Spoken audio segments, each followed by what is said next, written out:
देख रहे हैं यूपी हलचल न्यूज 24/7। हलचल सबकी नजर हमारी। राजनीति से काम तक, अपराध से अंजाम तक,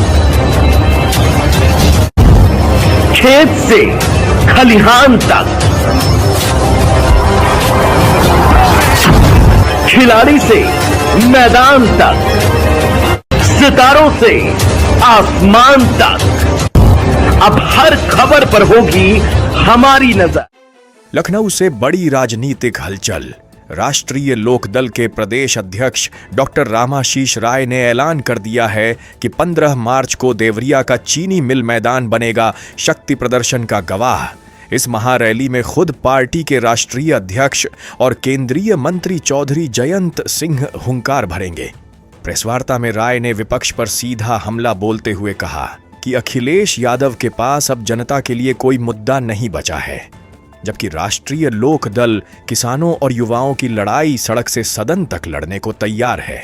देवरिया की यह रैली सिर्फ जनसभा नहीं, बल्कि यूपी की सियासत में बड़ा संदेश देने की तैयारी मानी जा रही है। अब देखना है 15 मार्च को मैदान में किसकी ताकत ज्यादा नजर आती है। उसी की जानकारी देने के लिए आपको बुलाया गया है। राष्ट्रीय लोकदल के अध्यक्ष हमारे चौधरी जयंत सिंह जी ने निर्देश पर हम लोग पूर्वांचल में राष्ट्रीय लोकदल को मजबूती देने के लिए और एनडीए को मजबूती देने के लिए अपने संगठन के तंत्र को मजबूत करने का फैसला किया है। और इसके अंतर्गत स्वयं हमारे राष्ट्रीय अध्यक्ष चौधरी जयंत सिंह जी का कार्यक्रम पूर्वी उत्तर प्रदेश में लगने जा रहा है। अभी पिछले दिनों उनकी पहली रैली बस्ती जनपद में थी, सरदार पटेल जी की जयंती के अवसर पर। दूसरी रैली उनकी देवरिया में होने जा रही है। देवरिया चीनी मिल के मैदान में, बड़ा मैदान है, बड़ी रैली होने का फैसला किया गया है।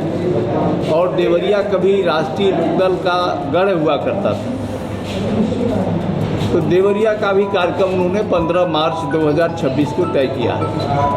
इसके बाद हमारी रैली आजमगढ़, जौनपुर और गाजीपुर में भी आयोजित होने वाली है। तो हम लोगों ने अपने संगठन के तंत्र को मजबूत करते हुए और राष्ट्रीय लोकदल को सक्रिय करते हुए एनडीए को पूर्वांचल में और मजबूत करना चाहते हैं। पिछले दिनों जिस तरह से विधानसभा हो या लोकसभा हो, पूर्वांचल में कहीं न कहीं कुछ कमजोरियां दिखाई दी, जिससे के कारण हमें उतनी अपेक्षित सफलता नहीं मिली थी।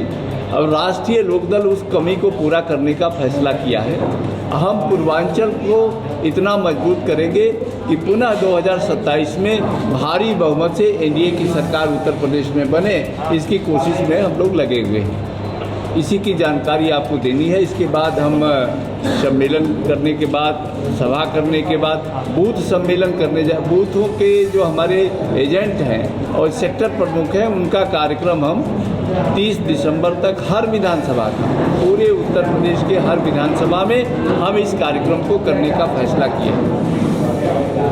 बाकी जो आप पूछना चाहें। सर, जयंत जी का कोई अभी शेड्यूल बना है पूर्वांचल या लखनऊ साइड के लिए? अभी 15 मार्च को आ रहे हैं, देवरिया आ रहे हैं।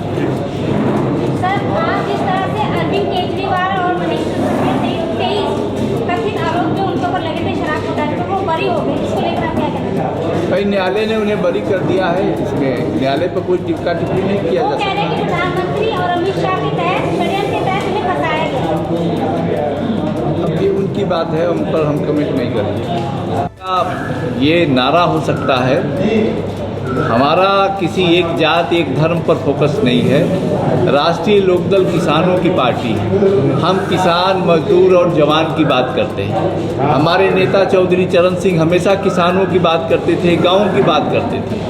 और गांव का भलाई होगा, गांव जब विकसित होगा, गांव आत्मनिर्भर होगा, तो किसान आत्मनिर्भर होगा और जवान भी आत्मनिर्भर होगा, जवान को भी काम मिलेगा। चौधरी साहब कहते थे कि जब तक गांव को तकनीकी रूप से कुटीर उद्योग धंधे गांव-गांव नहीं लगाए जाएंगे, तब तक गांव आत्मनिर्भर नहीं होगा। और जब कुटीर उद्योग धंधे गांव में भी लगेंगे तो उससे क्या है, गांव आत्मनिर्भर होगा और नौजवान को काम मिलेगा, किसान को भी उनके उत्पादन का लाभकारी दाम मिलेगा।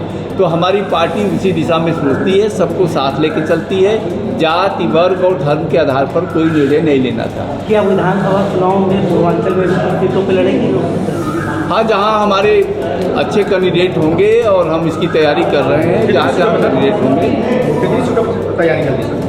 नहीं, हम लोग तो सभी 403 सीटों पर हम लोग एनडीए की तरफ से लड़ेंगे। सर, क्या पंचायत चुनाव में भी आपके कैंडिडेट करेंगे? हाँ, पंचायत चुनाव अगर होगा तो निश्चित रूप से हमारे कैंडिडेट लड़ेंगे, हमारी तैयारी भी चल रही है।